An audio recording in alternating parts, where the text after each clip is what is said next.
Butterflies fill my spine, I feel myself getting hot again. Nerves rushing through my brain, yeah, they can't hear fiber from the trees. You're standing by his side, red drops burning down your face. Getting real close now, baby.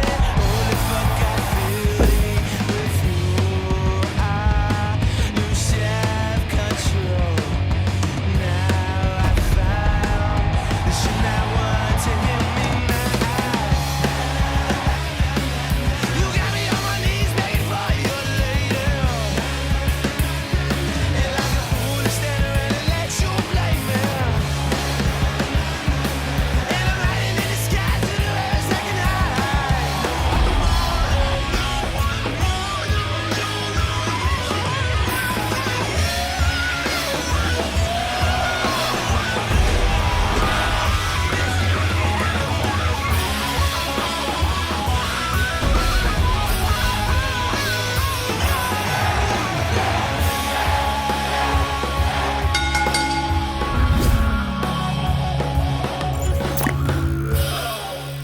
Hi, my name is Leo Connors, and welcome to The Ring and All Other Sports. Tonight, I got a special guest, former professional wrestler Johnny Cromwell, also known as Attorney Nick Carrozza.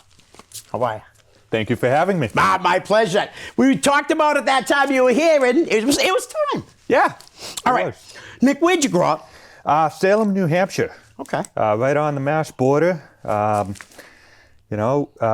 grew up, had an older brother, 2 loving parents, a dog, just a regular Joe Blow life. And then I got into wrestling and the rest was history. But it was a nice place to grow up. Nice. Schooling and all that stuff. Just a normal kid life. Awesome. When did you first see pro wrestling? So my parents made a habit of going out to dinner on Thursday nights, a little something for them. Yeah. And my brother was old enough to watch me. Now this is 98. And so he would have been, we had a babysitter then. Long story short, I'm in bed watching TV and I'm flipping the channels. All of a sudden I see The Undertaker taking a teddy bear, lighting its head on fire, and Vince McMahon on his knees going, and I'm like, wow. What the hell is this? Yeah, that's the first thing you saw. So I was like, okay, and kept watching it, and I'm like, damn, this is awesome. This is the coolest thing I've ever seen in my life. Yeah. I was hooked. Right. I was hooked. My mother had no idea what the hell I was watching. Right. My father knew a little bit more about wrestling. My mom's parents did watch wrestling, or my grandfather did. Long story short, they let me keep watching it, even though I don't think they really knew what the hell I was watching. Right. And so every Friday after school, my mom would take us to a video store, and we'd get video games, or we'd get a movie for the week. My brother would get his, Xbox games or whatever the hell it was, and I would take a gander down the wrestling aisle, and I would see Unforgiving 98, Halloween Havoc 96 or whatever. So I'm in my basement watching Rey Mysterio and Eddie Guerrero having a Cruiserweight Classic. Eddie. And so I would do that. Every week I would get 3 or so videos. I'd watch them, old school stuff, new school stuff, and I just watched it and learned it and studied it. And that was my habit as a, 10, 11, 12, 13, 14, 15-year-old kid. I hear ya. And that was really the start of it. Nice. All right. So your brother liked it a little, though, right? A little bit. Yeah. Yep, he did. Back when we had Napster and we had computers where you were pirating, music, he would make me a CD of all the theme songs and all that. I would, I want the Wolfpack song. Can you find it and download it for me?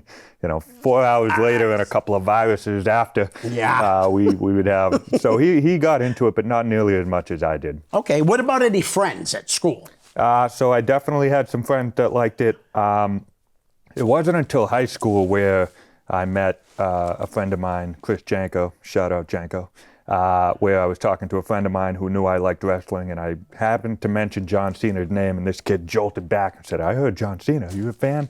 Yeah, we're a fan. Yeah. And so that's when I really started to get to know other people that were wrestling fans. There were some people from my hometown who I knew that I didn't go to school with that were great wrestling fans, and so we were able to talk and Yeah.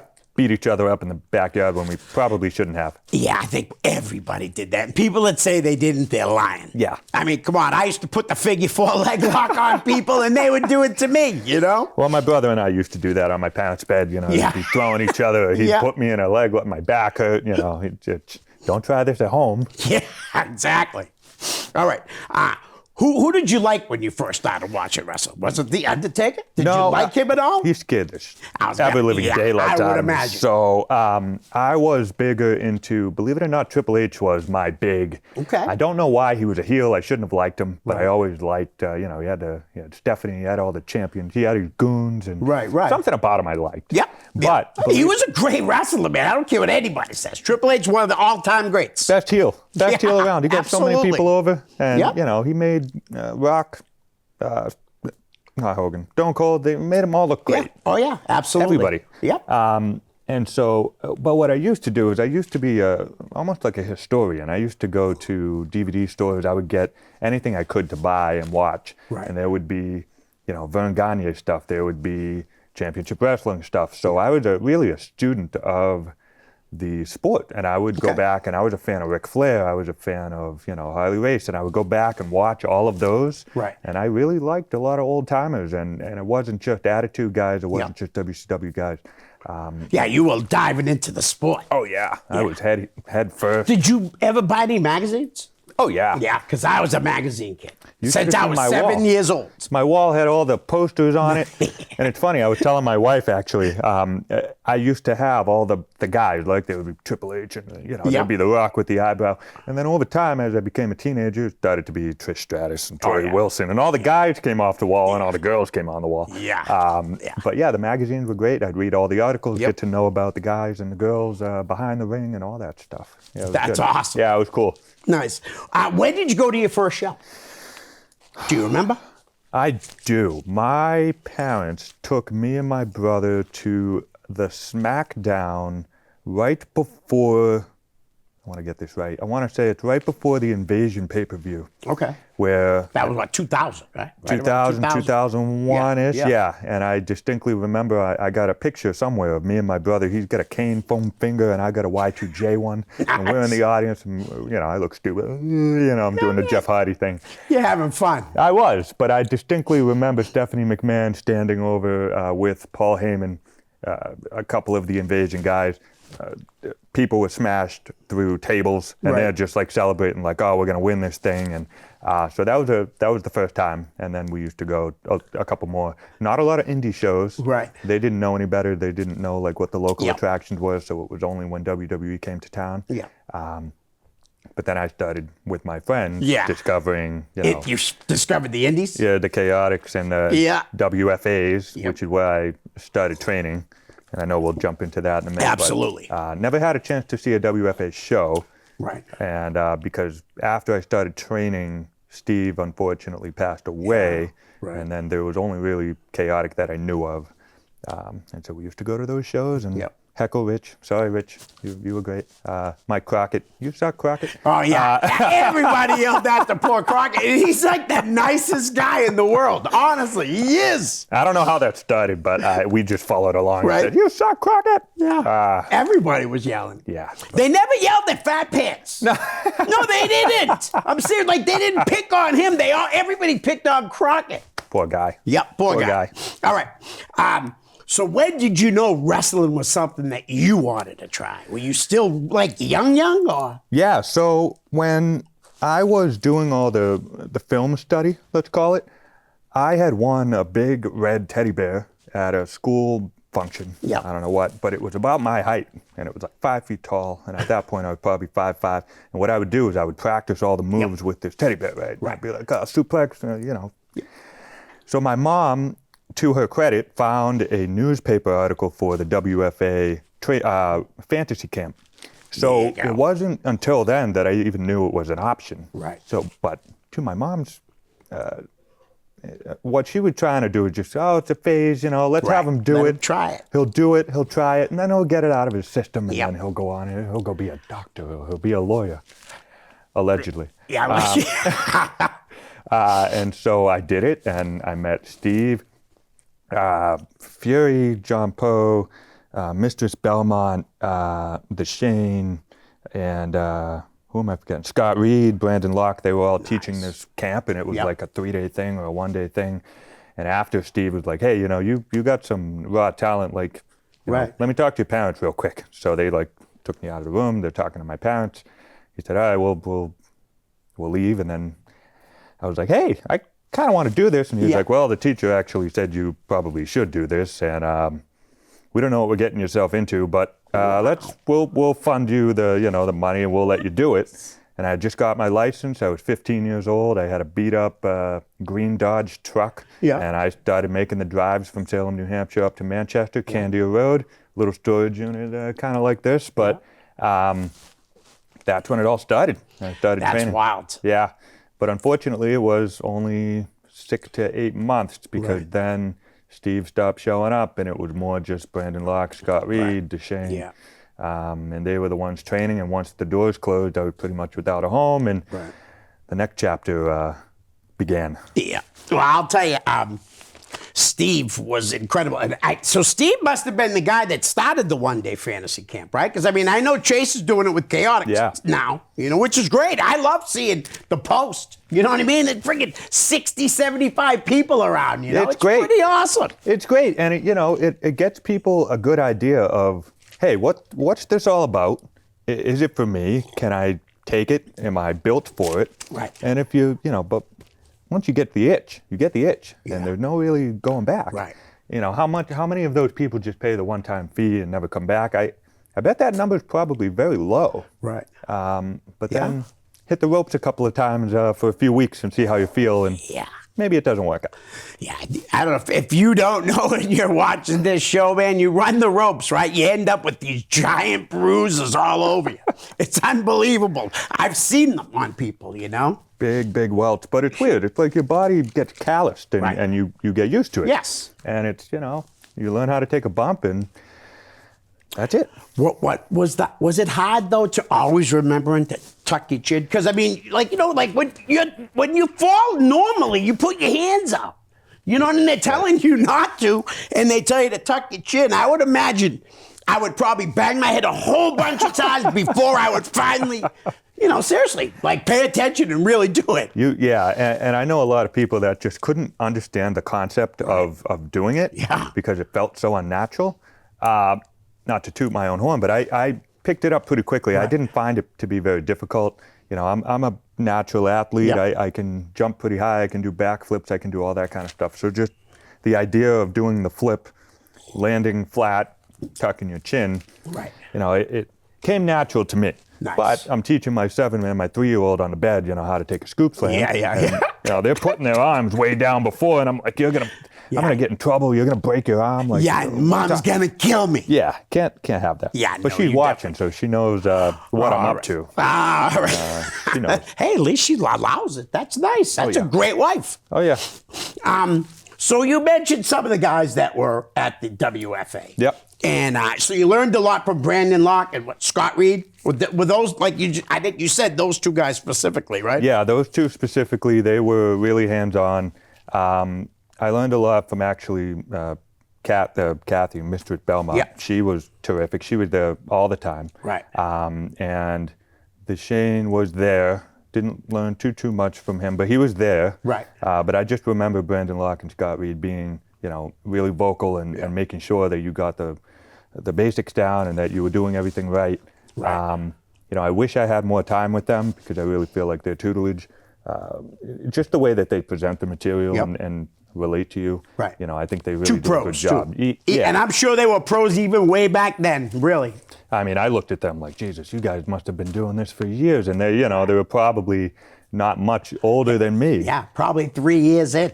And even Fury, I don't think I mentioned it, but Fury was there too. Yeah. And so, having those 3 guys, I mean, I was very, very lucky. And like I said, I wish I was there longer. I wish the doors were open a little longer so I could have learned a little bit. Yeah. But I was fending for myself after the doors closed. I was there saying, all right, what am I going to do? The summer had come, and I got a job, and most people are saving money to buy a car or taking girls out. I was too busy saving my money to buy a Mike Sample ring. Oh, okay, yeah, So yeah. that's what I did. Yeah. And my parents thought I was crazy, but I spent about $3,000 on a little 12 by 12 ring, which you could barely run in. Right. Stiff as a board. The ropes were worse than anything, but it worked, and I put it in my parents' backyard in Yeah. Salem, New Hampshire. I'm sorry to all the neighbors. They had to listen to boom, boom. Yeah. Outside, no covering, and I would just practice on my own. Yeah. I eventually got all of my friends over, and I shouldn't have done this, but I taught them basically what I was taught. Why and not? so we'd start doing some things. And then I met Brian Privatera, and that's when we started like running shows, and we probably had no business doing, but he introduced me to Mighty Minnie and Andre Lyons and Matt Spectro. Two of my absolute favorites all time. And they were amazing. You know, they were. And so I was like, okay, this guy knows people. Yeah. You know, he was getting me into the Knights of Columbus and Lawrence, and we were running shows, and I was 16 years old with a ring in my truck and staging and strobe lights from Spencer's in the mall. And I was just trying to put on a show when I really had no business doing it, but people were showing up, and I just kept doing that till I was about a junior or senior in high school. I was running my own show, BWA Wrestling. That's awesome. And that was it. And that's that was the next chapter, where it was me and Brian, my buddy Janko. We were putting on shows and trying to be discovered and trying to hone our craft, even though we didn't really have the training that I really wanted to have. I was doing the best I could with what I got. Yep. Now, where were you running the shows? In like Mass? Yeah, so we went to the Knights of Columbus and Lawrence, and we went to the Gaythorne Hall in Methuen. Yeah. We ran a show there. I knew it because I could have. I remember Brian talking to me about how we used to put on shows, and that's where they were. That was one of them. We used to do some shows out in Gardner. We met a group down there that wanted us to come down, and we did a co-show with them. And that's actually how I met a manager of mine, Shane, who came up with the Johnny Cromwell name. He ended up coming up from Gardner, and we went to a promotion, and I said, I'm looking for a new character. I was Nick Awesome at the time. Nick Awesome. And so, any relation to Mike? No. And I was like, I'm such a ripoff of Mike Awesome, and I need a new name. He was good though, man. I loved him. Listen, I saw a tape of him when he first started wrestling from Florida, and it was like a Florida tape. I bought it years ago off a guy in Florida, Howard Baum, and he was so uncoordinated. Like I'm like, it was like I was watching it going, this guy's horrible. He was, but then look what he turned into, man. You know what? You can't teach height. You can't teach, just sure stature. And he was a force, and he could, I don't know, he got better as he got on. But he got ECW great. was amazing. WCW did great with what he could do. I liked him. I liked him a lot. I did too. So I was like, if I can be a shell of Mike Awesome looking like that cool and looking that big, I'd be okay. I'd do okay. Nice. Yeah. All right. So when was your first match? My first match was for the BWA, and I, of course, booked myself to win the championship. All right. I'm a shitty booker. A lot of guys do that. You were young. 16 years old. There's adults that have done that. Yep. So don't worry about it. Knights of Columbus, Lawrence, Mass. The first match I had was with my buddy Pat Carroll, the elite Pat Carroll, and we put on a match. It was actually a tournament kind of thing, so I had maybe 3 matches that day. Oh, yeah? Just because we had no talent. We probably had 7 of us, and we were trying to extend the card to an hour and a half. Yeah. And that was the first one. And then we kept doing those kind of shows, repeat opponents. I wrestled Brian, a bunch of times. Right. Was he always there in Amadeus? No, he was Colin Chaos. Colin Chaos. Colin Chaos. All Came out to Addicted to Love by Robert Palmer. He had the pink sort of pants on. It was a hell of a gimmick. I thought it would have been an Eddie Money song. No, I mean, it was a hell of a gimmick, I got to tell you. I hear you. Brian's got a lot of charisma. Oh, sure he does. A lot. He does, man. He's a charismatic dude. There's probably a couple of other adjectives people could give to him, too. But I love him. Other people that maybe not like him. I like the guy. I like him You know too. what I mean? I do. I like him a lot. I know you do. He's a client of mine. Yes, And he's a of course. good, and Yes, a good he is. friend of mine. Yes, we'll talk about a little of that after. Yeah. But look, some of the companies you worked for APW, I Atlantic did. Pro. Yep. You worked for Todd Sopel at Liberty States. Sure You did. did a lot of those shows, right? I actually did. That was before EPW. There was another promotion that I don't remember where I actually wrestled Julian Starr. I would be remiss if I didn't mention Derek Mitchell had a promotion. So after Okay. I got rid of my ring Yeah. and didn't do BWA anymore, Derek Mitchell actually had a ring, and he had a company, the new CWA, and that's where Julian Starr came from. That's Okay. where I really started. I found a new home, and I started training a little bit again. Yep. And he had shows, and we did those Nice. shows. Havel High School, we did a show. That was amazing. And then I started doing almost regularly. I did Liberty States with Todd. Yep. And that's when I really had a good experience there. Right. I wrestled Todd a lot. I wrestled Matt Taven there. I wrestled Vinny In a Marsiglia. three-way, I In a think. three-way. It was a four-way with Vinny Marsiglia. Oh, okay. And a singles match with Matt Taven. Oh, nice. Bob Evans, I was so lucky to Yep. have wrestled Bob. Oh, yeah. He was so good. He's doing like all kinds of seminars, not just in the ring stuff. Yep. Everything. Guy's an encyclopedia of wrestling knowledge, there's no doubt. I'm not even wrestling anymore, and I just go to Facebook, and anytime I see like his thing about how to be a better promoter or how to be a better wrestler, I just sit there and I read it for the good 5 minutes, and it's terrific It content. is. It really is. I mean, Yeah. he's a businessman in his prior life or his life now. I don't know, Right. but take his advice. Yeah, absolutely. Absolutely. But that was a great experience. I learned a lot from Todd. He, Yep. People like or don't like Todd. I think he's come a Talk long and way. work, He's and great. he can talk. Yeah, he can talk. He can work. That's about the nicest things I'll say. Sorry, Todd. It's true. And it's fine, but taking a young guy like me, he knew that I had some charisma. He knew that I had some Right. raw ability, and maybe for a selfish reason, he wanted me to make him look good, or he could do more moves with me because Yeah. I was much more. I had more in my repertoire in terms of moves and Right. things I was willing to do. So I was married to Todd for a while, both in Liberty States and APW. We had a lot of really good matches. Some of my best matches are He with can Todd. wrestle, man. He's a good worker. Yeah, and so I have nothing but good things to say about Todd. We had some great matches, and I always admired those matches and watch them back and say, hey, we did a pretty good job there, and that was pretty good. And I got one more compliment for Todd. He's a hell of a guitarist. Yes. Wow. I got a bone to pick with you, Todd, man. actually. Wow. Seriously, Todd. It's the truth. Wow. When I was doing the He's Johnny... phenomenal. He's very good. But when I was doing the Johnny Cromwell character, I used to come out with a guitar. And it was my guitar. It was a Stratocaster, Highway Yeah. Stratocaster, great guitar. I really shouldn't have brought it out to the ring because I was going to ruin a really nice guitar. Right. But then I retire, and all of a sudden, next show, I see Todd with a wig on and a goddamn guitar. Gimmick infringement, my friend. I'm kidding. I love you. Have you ever seen him play the guitar? Though? Yeah. I've only seen him in videos. You know what I mean? The videos. But wow, man! Seriously, it's an incredible. That guy can go places with the music, man. Trying to think. Tape Deck Heroes, I think, is the band that he's yeah. in. And he shreds. Oh, he sure shreds. does. He really, really does. Did you wrestle the top rope too, at least a couple times? I was invited down by Ryan Drew, and he invited me down to the Whaling City Festival. Yeah. And I went down there once. It was a drive for me. I wish I could have committed Right. to working with top rope a little more. But I did go down. I wrestled down there. That was a great experience too. I wish I really could have been around to do it more.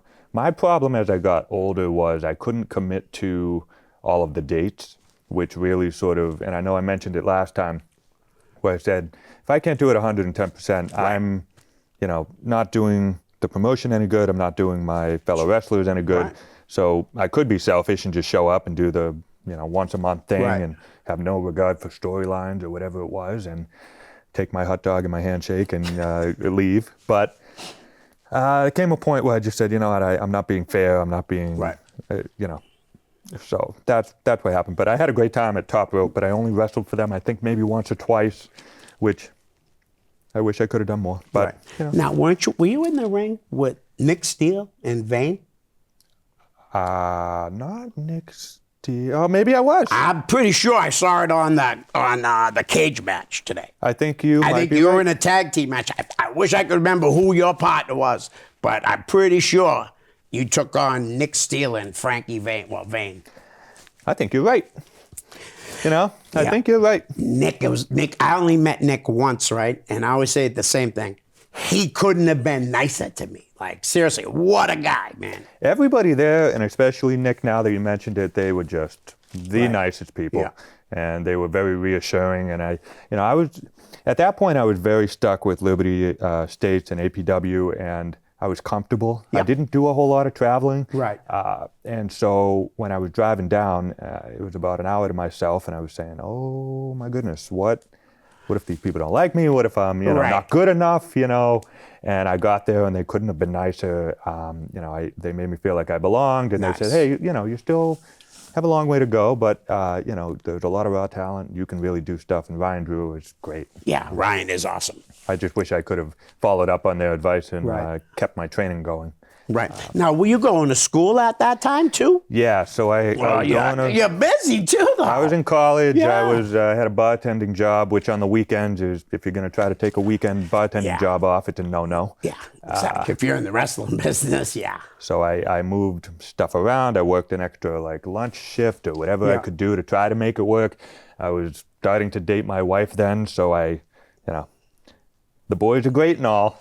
My wife is better. Yeah, I would imagine so. I mean, right? Really, though. I mean, yeah.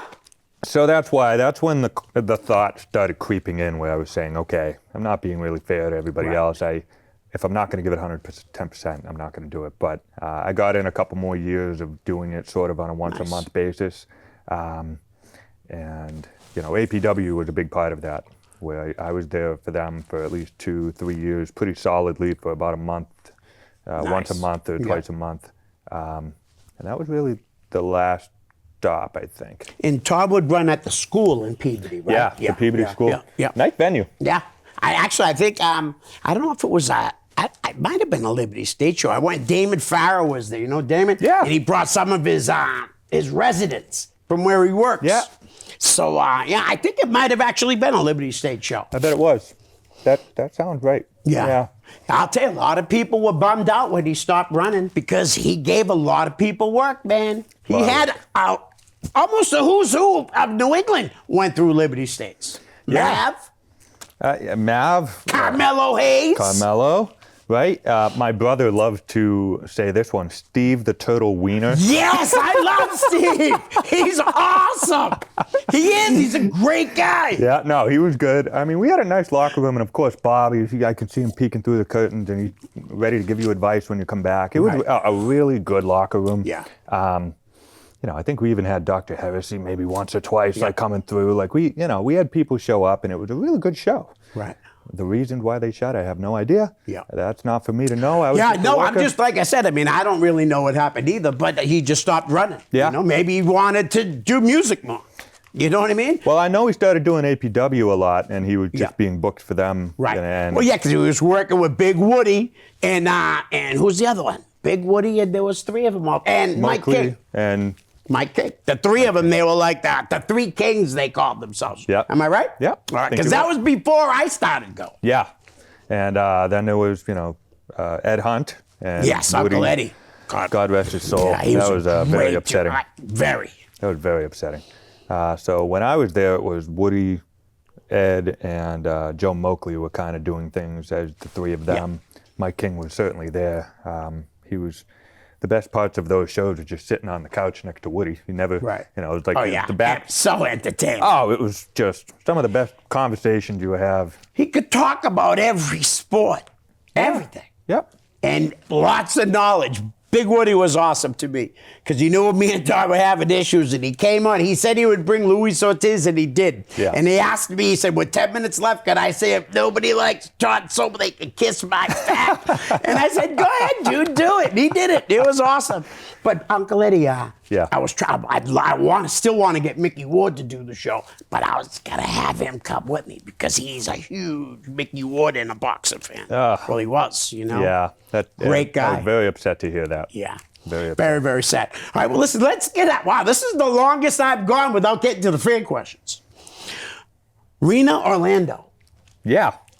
Way to go, Nick. We didn't know you were a wrestler. Love Aunt Rena and Uncle Bob. Yeah, my aunt and uncle from Orlando, Florida, or somewhere down in Florida. They've lived down there almost my whole life, so I don't know how they didn't know I was a wrestler. Right. I posted everywhere, so. Yeah, I hear you. Uncle Bob, Auntie, I don't know what you guys are doing, but love you, miss you, mean it. And Todd Graham chimes in, allegedly. Yeah. Joe Moakley, you brought him up earlier, just a few minutes ago. What is his favorite memory of his time in APW? Oh, man. Joe's a good dude. Chatting with Derek Mitchell in gorilla position, because he was doing all of our production. Right. Very good at production, Derek Mitchell. awesome. Very good. He turned that place into just a Right. Titantron spectacle, Yep. the ring, all that. Sitting next to Woody on the couch, him telling me to go look him up on Jerry Springer. He was on a Jerry Springer Yes, he episode. was. And just so funny. Talking to Demon Ortiz, trying to drink from that fountain of knowledge. Another great locker room. Right. Just every time you went there, great attitudes. Yeah. Woody ran a hell of a locker room. Everybody was there for each other. So my best memories, aside from the good matches I've had with Todd, were just hanging out with the boys in the locker room. Right. Nice. Yeah, that was really it. Okay. Let's see. Jim Sargent, any chance we see you in an APW ring ever again, even if it's for only one final match? Well, I've been training again. I would never say never. Right. My problem would be that APW is a little different now. Yes. The powers that be, I don't think know who Johnny Cromwell are. I would be selfish again, just showing up for one match and maybe for a Royal Rumble. But I would love, Which they do one. They do a Royal Rumble match. do they now? Yeah, they do. I'm not joking. They do. They at one point it was called the Gil Bonk. I think they've renamed it something else by now. Yeah. Yeah. Well, I've always said I wanted my kids to see me wrestle at least once. Yeah. And I still have my gear. And I still have the charisma. I still have the muscles. I still There got you go. everything you need to run a good show and for Johnny Cromwell to come on top. No, but I'd love to. I wouldn't be able to continue at one match. Put Big Gun in the ring with me. That's what I want to do. That's what I want to do. Big Gun, first guy in here as masked. It was pretty Really? cool. Yeah, I he love had the that. mask on. It was really cool. Then I okay. had Tony the Tuner, who was like 130 pounds, 125 pounds. All right, Anthony Miller. I don't know if you know him. Squeaks. They Yeah. call him Squeaks. Yeah. Which promotion did he like wrestling for the most? Ooh. And Anthony, that's a loaded question because then he's only going to say one good one, and then so the other ones are going to be like, "What? It wasn't as good." It's a loaded question. What's the best? I mean, I went at length and said Liberty States was great and APW was great, but I think for the production value, for the locker room, for the people that were there, I would probably say APW. Okay. At that point, I had won my singles title. I was doing well. I have probably the most fond memories at APW, other than my own promotion. But yeah, APW. Was John Poe there? He was. Yeah. He was. Yep. Big dude, man. Massive dude. They don't make them like him anymore. Now, and Kathy she's just wonderful, man. She really is. Just the sweetest of sweet. Yeah, absolutely. Yeah. All right, Joey Kilmartin. Any comparisons to the courtroom in the wrestling ring? I saw this one on Facebook before I came here, and I thought about it. Yeah. Because if you think about it, there shouldn't be. One is a feat of athletic strength. The other one is more of intellectual strength. But when you kind of break it down, you could think maybe in the way you prepare. Okay. And in the way that you sort of scout what you're trying to do. You need to be on your game. You need to know what you're doing, how you're going to do it, what your plan of attack is, especially if you're a babyface. Now, I'm a plaintiff's lawyer. I take the poor lady that got hit in a car accident, and I go in front of a court and I say, jury, look at this poor woman, you know, Yeah. look at what they did to her. What am I doing? I'm a baby face trying to get sympathy, trying to get the jury Right. to like my client. Yeah. Now, the defendant is more of a heel, Yep. but they're trying to do a baby face turn where they're trying to make their guy the baby face. So Right. it's all about your presentation. It's all about how you're going to promote yourself Yep. to a jury, and they're either going to love you or like you, but that's up to the audience or the jury to figure out. Right. All I can do is do my best, be prepared, show up, present the facts as I want to present them, and hopefully they like me. Nice. Awesome. All right. So let's see. I'm finding it hard to follow all the WWE right now because it seems like they're always on different streaming services. You know, forget about going to a big PLE. The prices are like ridiculous for the average, American. Yeah. How do you feel about that? It used to be so simple. Yeah. You know, you tune in on Monday nights, you tune in on Thursday, and you just watch it for the 2 hours, and you knew what was coming because it was only 2 hours, and you saw Triple H like 5 times in one night, and you knew what the story was. There wasn't like 10 to 12 or 15, 20 different people where you're trying to make storylines for everybody. There's a lot. Right. And the problem is that there's so much good talent out there where you want to expose them and give them something to do. Right. But now you have NXT, AEW, you got TNA, you got Ring of Honor. I mean, Yeah. it's oversaturated. Right. And now you got Raw being 3 hours. You got, I think SmackDown now is 3. I have no idea.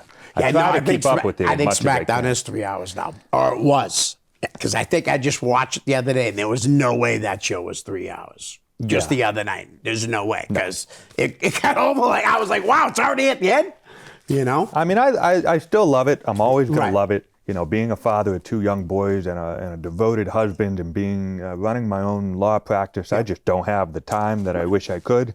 I still do watch it. I love the product that they're putting out there, Right. much to the dismay of some people who think Triple H might not be doing a good job. I actually think he's doing a great job. Me too.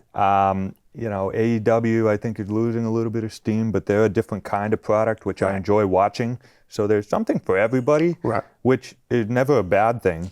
But if you're trying to just take away from different market shares, people are just going to get burnt out. Right. True. Have you seen a couple of local guys that have just made it to TV? So obviously Carmelo Hayes. Yeah. I noticed there were 2 kids from Chaotic that were the Evolve champion, Yes. Ball tag team champ. Yeah. Brad Baylor and Ricky Smokes. Yep, Ricky Who was Smokes. trained, Brad Baylor, if I'm not mistaken, was trained by Paul Roman down in Connecticut. And the other one was Ricky Smokes was trained by Chase and Brian Fury. Right. At Nepowa. Yep, and very happy for them. Anytime you get, New England Yep. talent who you've seen, even though I've never seen them live, I've seen them on social media, I've seen how they've been coming into their own and Right. how they work. Top tier stuff. Love to see it. I love to see Carmelo Hayes having a championship and working with the pretty United awesome. States. It's awesome.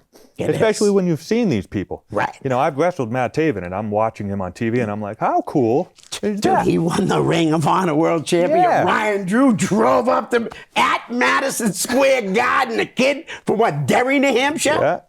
Unreal. It's cool. Yeah, it so when is. you see your friends and people that you root for and people that you've worked with Right. getting big, I mean, that's awesome. Yeah, and there's one other kid, Alec Price, got signed to AEW. Oh, yeah. Alex, Bell Time Club. Yep. Bo and Betty down there took good care of him, and he's tag teaming with his kid Jordan Oliver. They had a match.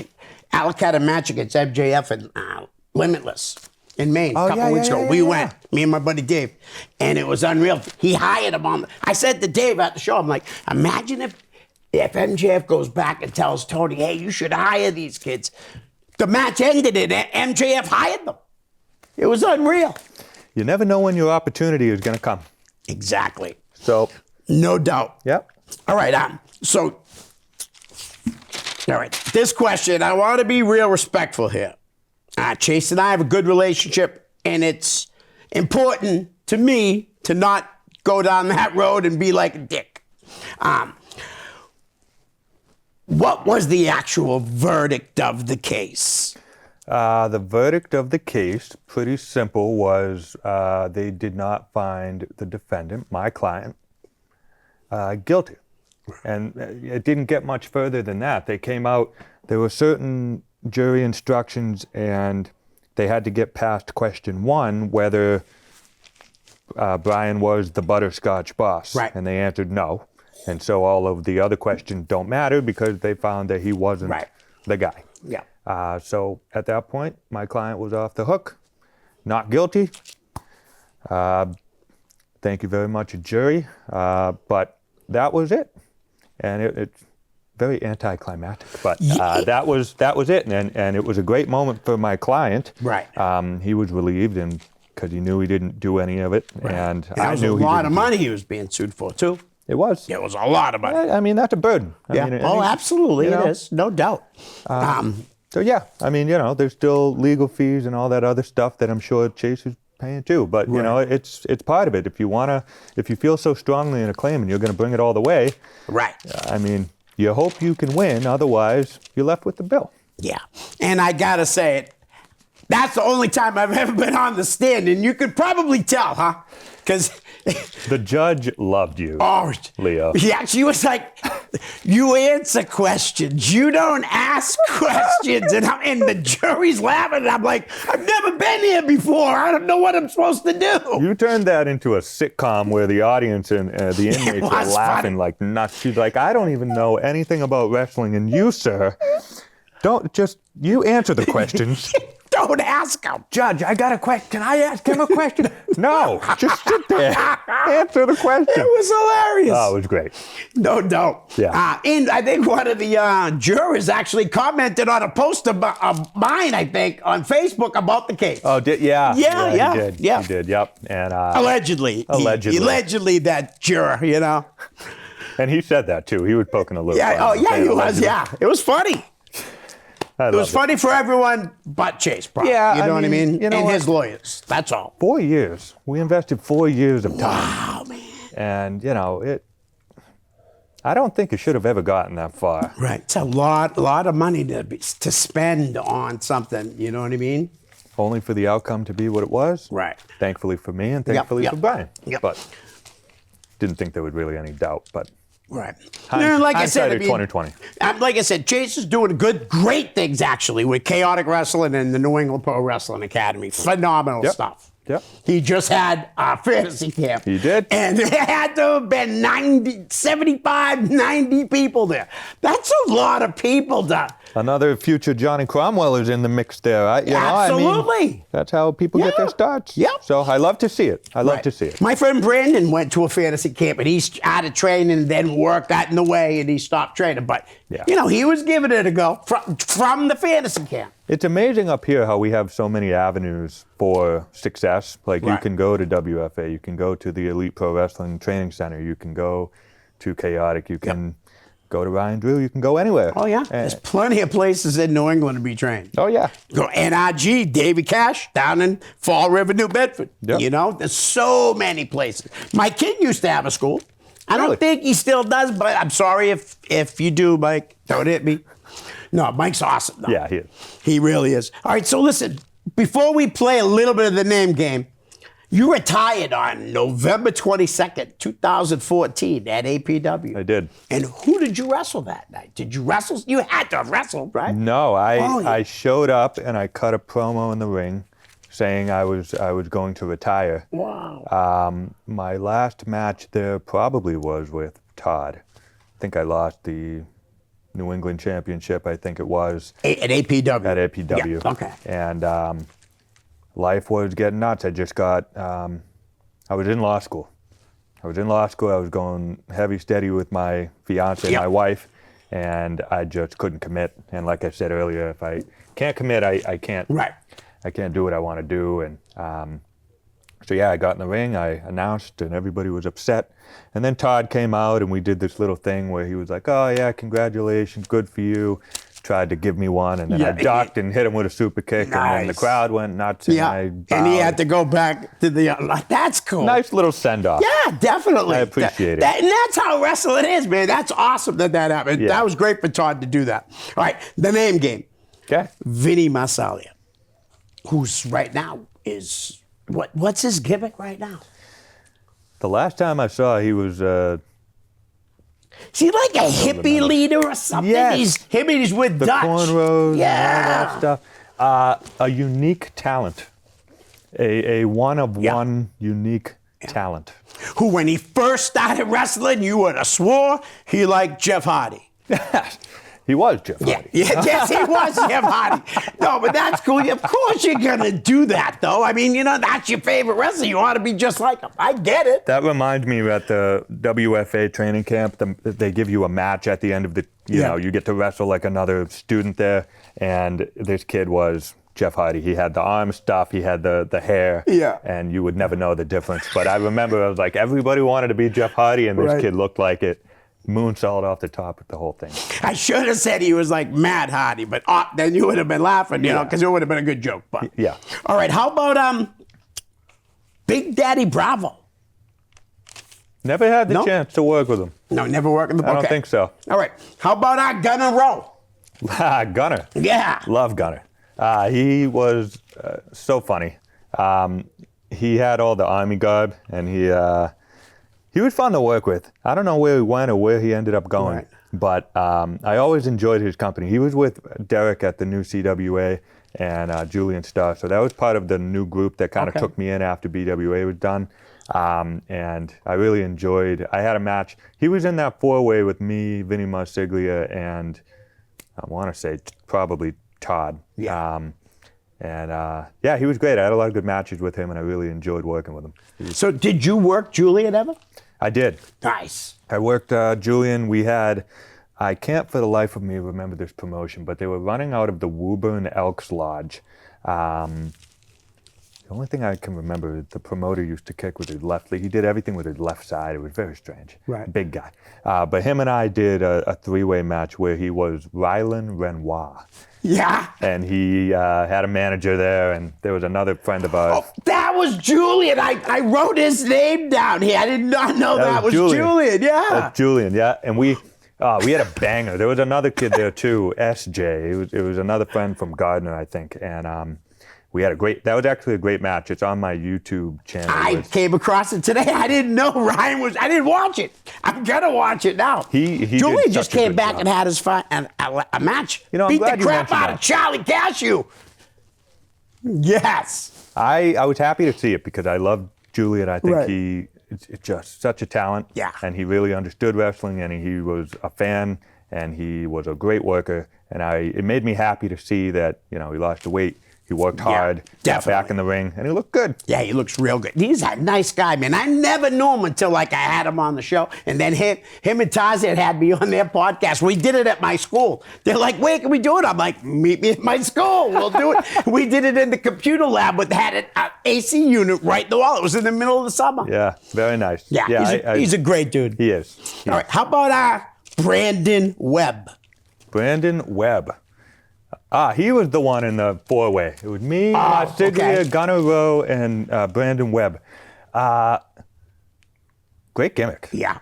Great worker, though. Yeah. Did you ever see him dress up as the Grinch? Yeah. Dude, I mean, if that ain't the Grinch, right? Am I wrong? No, it's unbelievable. To a T, 100%. I'd pay him money to come to my house and scare the crap out of my kids. Yeah. Did you see some of the videos on that? Like, the Grinch runs in the house and grabs presents, and it's like 3-year-old kids hysterically just ruining Christmas. 100%. So funny. So funny. He was great. I loved working with him. He was super smooth. Yeah. There aren't a lot of people who are smooth, and he was one of them. And I really enjoyed his company too. Very funny guy. Great in the Liberty Stage locker room. He was a mainstay there. And, Nice. Loved him. He was good. Excellent. All right. How about I know he wrestled him. I don't know how much. Buddy Romano. Yeah, Buddy. Yeah. I'd love to have Buddy here. I've talked to him about it. Maybe down the line. Buddy. He'd be a great guest. Another really funny guy, but he's also like crass and just totally, I don't know the right word, but he's brutally honest and blunt. Yeah. And something about that is just hilarious. And he didn't give a crap about anything. Right. And he told you how it is. And Yeah. I respected that about him. Right. But he was a great guy to work with. I wrestled with him in a tag match at APW one time, and I really enjoyed it. He was Nice. I forget what the gimmick was, but he was wearing like women's like makeup and. No, Romano. Yeah, that's what it was. This is what I'm talking about. Yeah. You know? But he was so funny when he did that. Perfect. It was great. Oh, yeah, I liked him a lot. He was see, I don't have any bad, really, experiences Right. with anybody. Everybody got along with me, and so... I don't want you to shit on anybody anyways. My old co-host, that's all he ever wanted people to do. And then he would just lie about things that he never did, but he said he wrestled for ECW. Yeah. So I had a friend ask him a question on it. And he said, oh, they shut the television. They shut the cameras off when I wrestled. Yeah, sure. Yeah, sure. All right. How about Matt Magnum? He was champion when I retired at APW, Okay. I believe. So I don't think our paths crossed. Okay. Great talent, though. Great physique. Yeah. I mean, the guy was built to be a wrestler. Yeah, him and Ryan were a great tag team too, man. How about Biff Busick? Do you remember Biff? Oh, I think you had one match with Biff. Oh, my. Yes. Oh, God, why is that escaping me? I was a huge And fan I of think Biff. that was at Liberty States too, I think. I think that sounds Yeah. right. Yep. And I was a big fan of Biff. And my friend and I used to great, just scream it to each other. We used to just scream his name in school. Yeah. Biff Busick. Big fan of his. He's still working with, where is he I don't now? think he's worked for a while. I don't know if he's, he was at NXT. Right. And then I think he might have did a show or two for Ryan and maybe Ted. But they both have their own companies. Yeah. Teddy has Live Pro Wrestling. Ryan's is Pro Wrestling Super Show. And Steve still has Top Rope. All in one area, and no lie, all of them pack the houses, man. Teddy packs them, and so does it Ryan. I haven't been to a Top Rope show lately. I hope Steve's still packing them. I would hope so. Yeah. No, If I lived closer, I'd be there. I'd be taking my Right. kids down there and All right. get Well, to the show. how about this guy? I just mentioned him, but we'll go by his old wrestler name, Gregory Edwards. Remember Gregory Edwards? Sure. I mean, no personal experience, but I've always been a fan of him. Right. You The know, ladies' man. just It was a good gimmick. It's a great gimmick. Yeah.